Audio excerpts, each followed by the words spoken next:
जय श्री राम। आपका स्वागत है आप अपने चैनल वास्ट्रो विजय में। आज हम बात करेंगे, यदि आप कहीं किसी से मीटिंग करने जा रहे हैं, कोई डील करने जा रहे हैं, कहीं इंटरव्यू देने जा रहे हैं, तो किस समय जाएं, कब डील की बात करें जिससे आपकी डील सील हो जाए, कब इंटरव्यू देने जाएं, और इंटरव्यू देने के टाइम आपको क्या क्या सावधानियां बरतनी चाहिए जिससे आपका इंटरव्यू आपको ऑफर लेटर के रूप में रिजल्ट दे सके। इसकी वजह क्या है?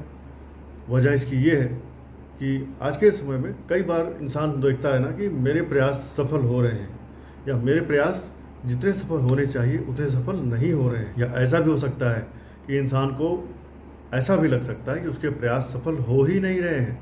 You are trying your best but result is being worst. So सर्वप्रथम हम बात करेंगे इंटरव्यू देना या डील कोई चीज़ लेना। इसको थोड़ा सा और क्लियर करने के लिए हम बात करेंगे वास्तु के थोड़े एक सिद्धांत की। जैसे water is the father of universe. जब भी धरती का महाप्रलय होता है तो धरती पर पानी ही पानी बसता है। उसी पानी से पहले सिंगल सेलुलर अर्थात एक कोश की जानवर जंतु पैदा होते हैं, फिर 2 कोश की जंतु पैदा होते हैं, फिर मल्टी सेलुलर जीव पैदा होते हैं, फिर जानवर, आदमी, ऐसे ही क्रमिक विकास होता रहता है। तो जल, अगर आप किसी भी वास्तु का चक्र देखेंगे तो वास्तु चक्र में सबसे पहले क्या होता है? जल से क्या हुआ? जल से पैदा हुई वायु, हरियाली, पेड़ पौधे। उससे बाद क्या आता है? फायर एलिमेंट, अग्नि आती है। अग्नि के बाद जब आग बुझती है तो राख बचती है। राख means earth element. Earth element के बाद हवा से उड़ करके राख, मिट्टी कहाँ जाती है? ऊपर, मीन्स स्पेस एलिमेंट। और स्पेस एलिमेंट से पानी निकल के फिर कहाँ आता है? वाटर। तो ये जो रोटेशन है, जो 5 एलिमेंट्स का रोटेशन है, ये ऐसे चलता रहता है। जल, वायु, अग्नि, पृथ्वी, आकाश। तो water is the father of all elements. अब अगर आपने किसी के साथ डील करना है या इंटरव्यू देना है, मीन्स जब आप किसी को कोई सपोर्ट देने जा रहे हो, अर्थात किसी चीज़ के आप मैन्युफैक्चरर हो, किसी चीज़ के आप डीलर हो या सप्लायर हो, अब आप किसी के पास जा रहे हो मिलने कि मेरी ये डील सील हो जाए, क्रैक हो जाए। इट मीन्स आप अगले को सपोर्ट देने जा रहे हो। आप ऐसा कैसे करें कि अगला आपसे सपोर्ट महसूस करे कि हाँ, ये आदमी जो है विद इन टाइम फ्रेम मुझे वो चीज़ सप्लाई कर पाएगा, मेरी रिक्वायरमेंट को ये फुलफ़िल कर पाएगा। उस अगले आपके क्लाइंट के अंदर वो फीलिंग कैसे आए जिससे आप पे वो ट्रस्ट कर सके। तो हमें क्या करना चाहिए? सपोर्ट कौन करता है? पहले फादर जो होता है वो बेटे को हमेशा सपोर्ट करता है। बेटा बाप को सपोर्ट करे या ना करे, लेकिन बाप जो होता है बेटे को हमेशा सपोर्ट करता है। तो अगर आप देखेंगे water, air, fire, earth element clockwise चलेंगे तो पहले फादर वाटर ने बनाया एयर, तो एयर का फादर कौन हुआ? वाटर। फिर एयर ने पैदा किया अग्नि को, अग्नि का फादर कौन हुआ? एयर। ऐसे ही अर्थ का फायर कौन हुआ? अर्थ का फादर कौन हुआ? फायर। मीन्स क्लॉकवाइज अगर देखेंगे तो यदि आप किसी भी आदमी के राइट साइड में बैठेंगे, दैट मीन्स आप क्लॉकवाइज देखें तो आप उस आदमी से पहले बैठ रहे हैं। अब आप अपने क्लाइंट से राइट साइड में बैठ करके अगर डील करते हैं तो आपका क्लाइंट आपसे सपोर्ट महसूस करेगा। लाइक 5 एलिमेंट एक दूसरे को सपोर्ट करते हैं, ऐसे ही आप अपने क्लाइंट के साथ जब भी डील सील करने बैठे तो क्लाइंट के राइट साइड में बैठे, जिससे आपका क्लाइंट आपका सपोर्ट ले सके और कंफर्टेबल फील कर सके, और उसकी जो अंदर की जो बॉडी की ऑरा है वो आपसे कनेक्ट हो सके कि yes, he is the right person जो मेरे इस काम को मुझे सपोर्ट करके विद इन टाइम फ्रेम ये डील सील कर पाएगा और डिलीवर कर पाएगा। सो जब आप सप्लाई करने जा रहे हैं तब आपको राइट में बैठना है। लेकिन जब आप किसी से कोई चीज़ लेने जा रहे हो, जैसे आप कुछ ऑर्डर लेना चाहते हो किसी से आप कोई लेटर लेना चाहते हो, letter of confirmation, letter of joining, या कोई भी ऐसा चीज़ जो आपको किसी से लेना है, किसी सरकारी गवर्नमेंट ऑफिसर से आपको कोई चीज़ लेनी है, किसी भी चीज़ का लाइसेंस लेना है तो आपको कहाँ बैठना है, अब आपको उसको रखना है अपने राइट में, आपको उसके लेफ्ट में बैठना है। दैट मीन्स उसको लगे कि हाँ मुझे इस आदमी को सपोर्ट करना है। अगर आप उस आदमी के राइट में बैठ गए, उस गवर्नमेंट ऑफिसर के या जिस भी क्लाइंट के राइट साइड में अगर आप बैठ गए और उससे आपको सपोर्ट लेना है, तो अब आपको सपोर्ट देने के बजाय आपसे सपोर्ट लेने की उम्मीद करेगा।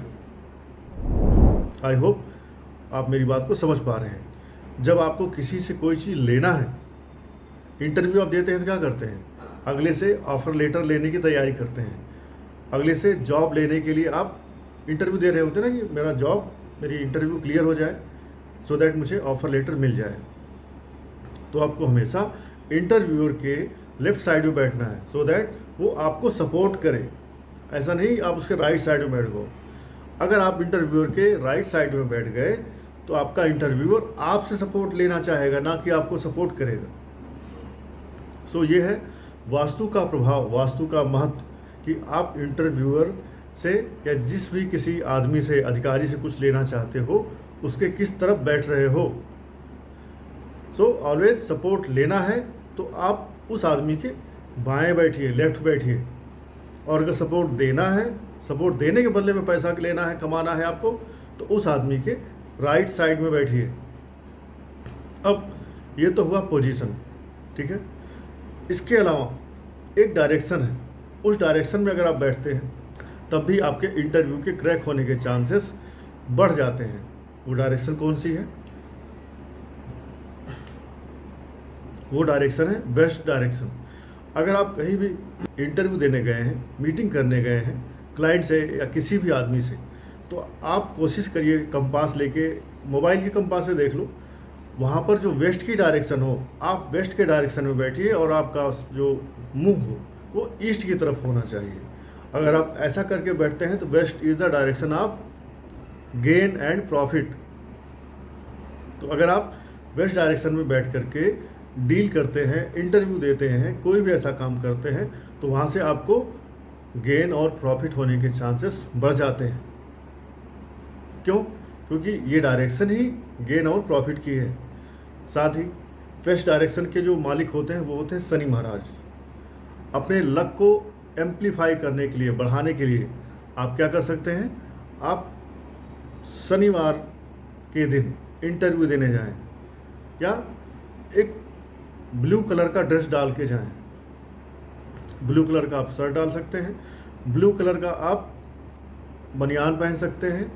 अगर मान लीजिए ड्रेस कोड ऐसा है जहाँ पर ब्लू कलर नहीं है, कोई पर्टिकुलर ड्रेस कोड है तो आप ब्लू नहीं पहन सकते हैं, तो आप क्या करें, आप ब्लू कलर की एक रुमाल लेके जाएं, अपने पास रखें इंटरव्यू के टाइम, और थोड़ी सी दालचीनी अपने मुंह में डाल के रखें। जब इंटरव्यूअर आपके सामने आए तब अपनी दालचीनी को निकाल दें। क्यों? क्योंकि दालचीनी खाते हुए इंटरव्यू देंगे तो आपको वो नेगेटिव काउंट किया जाएगा। बट इंटरव्यू देने के पहले आप दालचीनी अपने मुंह में रखें। दालचीनी इज आल्सो एन एलिमेंट जो आपके शनि राहु दोनों को एम्पलीफाई करेगी और आपका इंटरव्यू क्रैक करने में आपकी हेल्प करेगी। ये तो हुई इंटरव्यू के लिए। अब क्या इसका कोई हम ज्योतिष, ग्रहों और कुंडली, इनसे भी कुछ हम इसका कनेक्शन कर सकते हैं? कैसे देखें, कैसे जानें कि कौन से टाइम में दिया हुआ इंटरव्यू अच्छा जाएगा और रिजल्ट हमारे सपोर्ट में रहेगा? तो जब भी आप इंटरव्यू देने जा रहे हैं, कई बार इंटरव्यू का डेट और टाइम आप चेंज कर सकते हैं अपने अनुसार, कई बार आप चेंज नहीं कर सकते हैं। तो अभी तक जो मैंने बताया आपको वो चेंज नहीं कर सकने वाली पोजीशन थी। अगर आप इंटरव्यू का डेट, प्लेस चेंज नहीं कर सकते हैं तो आप इंटरव्यूअर के लेफ्ट में बैठें, वेस्ट डायरेक्शन में बैठें, ब्लू कलर का ड्रेस पहन के बैठें या ब्लू कलर की रुमाल लेके बैठें या मुंह में थोड़ी दालचीनी रखें। अब अगर आप इंटरव्यू का टाइम चेंज कर सकते हैं, टाइम थोड़ा सा दाएं बाएं आगे पीछे कर सकते हैं, तो आपको कौन सा टाइम लेना चाहिए? आपको वो टाइम लेना चाहिए जिस टाइम उस समय की कुंडली में, आप किसी भी मोबाइल ऐप से उस समय की कुंडली बना सकते हैं, देख सकते हैं। तो उस समय की कुंडली में जिस समय 8वां घर खाली हो, 8वें घर में कोई भी ग्रह ना हो उस समय अगर आप इंटरव्यू देते हैं तो आपका इंटरव्यू का प्रयास सफल होगा। खास करके 8वां घर खाली हो और 11वां घर जहाँ से आप लाभ प्रॉफिट देखते हैं, या 10वां घर जहाँ से आप काम देखते हैं, 7वां घर जहाँ से आप बिजनेस देखते हैं, 6वां घर जहाँ से आप जॉब देखते हैं। जॉब देख रहे हैं तो 6ठे घर में कोई बढ़िया प्लेनेट हो, गुरु हो, शुक्र हो, राहु हो। 7वें घर में जो आप बिजनेस करने जा रहे हैं उस बिजनेस का प्लेनेट हो 7वें घर में, या आप वर्क एरिया से कुछ जुड़ा हुआ अपने काम से जुड़ा हुआ अगर इंटरव्यू मीटिंग करने जा रहे हैं तो आपका 10वां घर होता है आपके कार्य क्षेत्र का। तो आपके 10वें घर में शुक्र बैठा हो, राहु बैठा हो, सूर्य बैठे हों, या चंद्रमा बैठे हों, या आपके उस काम से संबंधित प्लैनेट उस 10th हाउस में बैठे हों तो आपको इंटरव्यू या मीटिंग या डील उस समय उसको सील करना चाहिए, उसके बारे में डिस्कशन करना चाहिए, सो दैट 8वां घर होता है समस्या का, प्रॉब्लम्स का। 8वां घर अगर किसी भी समस्या के लिए अपने आप को 0 रख रहा है, दैट मीन्स 8th हाउस। अब अगर आपका 8वां घर खाली है तो कोई भी ग्रह आपके उस काम में बाधा पहुंचाने से बचेगा।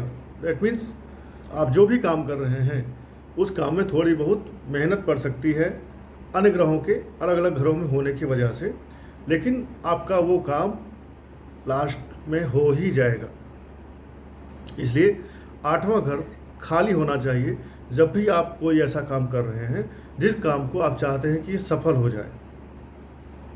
तो ज्योतिष से जन्म किसी भी समय का कुंडली देखें, उस समय की कुंडली में आप जब 8वां घर खाली दिखे और आपके काम के जो प्लेनेट है वो उस हाउस में दिखे जिस हाउस में आपको जाना है, जिस हाउस का काम आपको करना है। जैसे आप ट्रेडिंग करने जा रहे हैं किसी से, तो ट्रेडिंग के प्लेनेट हैं बुध महाराज। बुध महाराज आपके 3रे घर में हो, 6ठे घर में हो, 10वें घर में हो, ट्रेडिंग के लिए आप चले जाइए। 10वां घर आपके काम का है, वहाँ पे आपका उस ग्रह से संबंधित प्लेनेट हो, उस समय आप डील कर लीजिए, लेकिन 8वां घर खाली रहे। 8th हाउस अगर खाली है आपकी डील के सील होने का चांसेस सबसे ज़्यादा है। इसके अलावा आप क्या देख सकते हैं, क्योंकि सर्वार्थ सिद्धि योग, अमृत सिद्धि योग, रवि योग, ये योग तो पूरे दिन होते हैं। उस पूरे दिन भर में आप इंटरव्यू देंगे तो सभी लोग तो पास नहीं होंगे। जैसे कोई मुहूर्त है, अब उस मुहूर्त में बहुत सारे लोग पैदा होते हैं, बहुत सारे लोगों ने बहुत सारी चीज़ों को खरीदा होता है, क्या सारे को उसका अच्छा फल मिलता है? नहीं। किसी भी मुहूर्त का अच्छा फल किस समय मिलता है? जब आप उस काम से संबंधित ग्रह के समय के अनुसार चलते हैं, या जिस काम को आप प्रारंभ कर रहे हैं उस काम के प्रारंभ करने के टाइम 8वां घर खाली है। 8वां घर में जो भी प्लेनेट होगा वो समस्या उस काम में देगा ही देगा। इसलिए 8th हाउस एम्प्टी होना चाहिए जब भी आप कोई इंटरव्यू, कोई डील, कोई पॉइंट शेयर करने जा रहे हैं, डिस्कस करने जा रहे हैं, जिससे आपको फ्यूचर में लाभ होने की उम्मीद है। सो आई होप ये काम की बात आपको समझ आई होगी। साथ ही जब भी आप कोई जॉब ज्वाइन कर रहे हैं, कोई बिजनेस ऐसा कर रहे हैं, कोई डील ऐसी कर रहे हैं जिसको आप चाहते हैं लंबी टाइम तक चले, उस काम को आपको शनिवार को करना चाहिए, क्योंकि शनि है स्लो प्लैनेट, शनय शनय शनय। इसलिए शनि आपका वो काम लंबा लेके चलते हैं। तो जो काम आपको लंबा लेके चलना हो वो शनिवार को प्रारंभ करें। जो काम आप चाहते हैं कि लंबा ना चले, जैसे बीमारी, आप डॉक्टर को दिखाने जा रहे हैं शनिवार को, तो बीमारी का इलाज लंबा चलेगा, तो आप डॉक्टर को कब दिखाएं? सोमवार को दिखाएं। क्यों? चंद्र देवता बहुत तेज चलते हैं। बुधवार को दिखाएं, बुध महाराज तेज चलते हैं। मंगलवार को दिखाएं, मंगल महाराज भी तेज चलते हैं। अब आपने गुरुवार या शनिवार को दिखा दिया, ये दोनों स्लो प्लैनेट हैं, आपकी बीमारी लंबी चलेगी। सो आपको मेरे वीडियोज़, मेरे पॉइंट्स अच्छे लगते हैं तो देखते रहिए, शेयर करते रहिए, अपना सहयोग बनाए रखें, और कोई भी सलाह देनी हो, लेनी हो, उसके लिए हमें कांटेक्ट कर सकते हैं। धन्यवाद। हर हर महादेव। जय श्री राम। आपका दिन शुभ हो।